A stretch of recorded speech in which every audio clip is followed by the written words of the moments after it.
தமிழ்நாட்டோட வரலாறும் பொலிட்டிக்கல் வரலாறும் மூவிஸும் கனெக்டட் ஆகியிருக்கு.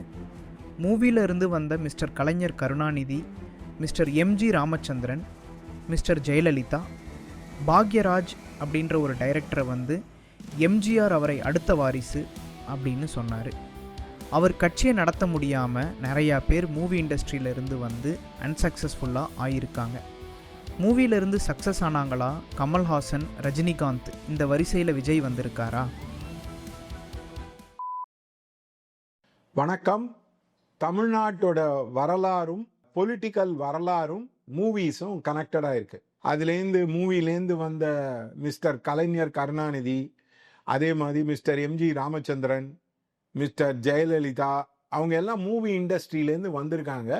அதனால் நிறைய பேர் வந்து மூவியில் இருக்கிறவங்களே அஸ்பைரிங்காக பண்ணி நாங்கள் வந்து மூவிலேயே வந்து வரப்போகிறோம் அப்படின்றத வந்து வச்சுருக்காங்க. இதில் ஃபஸ்ட்டாக வந்து பார்த்தீங்கன்னா பாக்யராஜ் அப்படின்ற ஒரு டைரக்டர் வந்து மூவிலேருந்து ட்ரை பண்ணி நான் வந்து பண்ணணும் அப்படின்னாரு. எம்ஜிஆர் வந்து அவரை அடுத்த வாரிசு அந்த அளவுக்கு கூட சொல்லிட்டு இருந்தார். அவர் வந்து கட்சியை நடத்த முடியாமல் அவர் வந்து அந்த கட்சியை வந்து ஃபோல்டு பண்ணிட்டாரு. அதே மாதிரி எஸ்எஸ் சந்திரன் அப்படின்னும், அப்புறம் ரவிச்சந்திரன் ஒரு ஆக்டர், அவர் வந்து கம்ப்ளீட்டாக அவர் வந்து டிஎம்கேல போய் சேர்ந்துட்டாரு. அந்த மாதிரி நிறையா பேர் வந்து மூவி இண்டஸ்ட்ரியிலேருந்து வந்து அன்சக்ஸஸ்ஃபுல்லாக ஆயிருக்காங்க. இதில் வந்து இன்ஃபேக்ட் நம்ம விஜயகாந்தை கூட சொல்லலாம், அவர் லீடர் ஆஃப் தி ஆப்போசிஷனை தான் ஆனார். அதே மாதிரி நிறைய பேர் வந்து மூவிலேருந்து வந்து அவங்க ஆரம்பித்து சக்ஸஸ் ஆனாங்களா அப்படின்னு பார்த்தீங்கன்னா திஸ் இன்க்ளூட்ஸ் கமல்ஹாசன், ரஜினிகாந்த். இந்த வரிசையில் விஜய் வந்து வந்திருக்கார். அவருடைய ஹாரோஸ்கோப்பை வந்து பார்த்தீங்கன்னா 10 குடைவன் வந்து ஸ்ட்ராங்காக இருக்குது. ஸோ கண்டிப்பாக அவருக்கு வந்து ஒரு பர்சன்டேஜ் ஆஃப் மாஸ் ஃபாலோயிங் வந்து இருக்குது.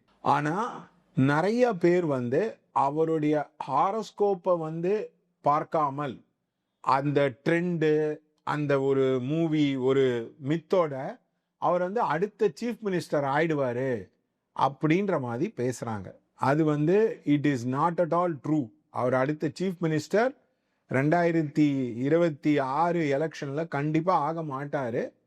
தொடர்ந்து 2030-35 அந்த எலெக்ஷனில் கூட அவர் வந்து சீஃப் மினிஸ்டர் ஆவாரான்றது டவுட்டு. இது நான் வெறும் ஹாரோஸ்கோப்பை அனலைஸ் பண்ணி தான் சொல்கிறேனே ஒழிய எனக்கும் விஜய்க்கும் எந்த பர்மனண்ட் எந்த கோபம், அதாவது வெறுப்பு அந்த மாதிரிலாம் எதுவுமே கிடையாது. Just as a horoscope. அதனால் இந்த ஏரியாவில் வந்து மாண்டவர்கள் தான் நிறைய பேர் மீண்டவர்களை விட. அதனால் இது அஸ்ட்ராலஜர்ஸ்லாம் தயவுசெய்து ஹாரோஸ்கோப்பை பார்த்துட்டு கம்பேரிசனாக நீங்கள் வச்சுக்கிட்டு அப்புறமா பேசுனீங்கன்னா கரெக்டாக இருக்கும். அவர் சில அஸ்ட்ராலஜர்ஸ் வந்து நீச்ச பங்க ராஜயோகம் அப்படி இப்படின்லாம் வந்து அவர் ஹாரோஸ்கோப்பில் எங்கே நீச்ச பங்கம் இருக்குன்னு எனக்கு வந்து தெரியல.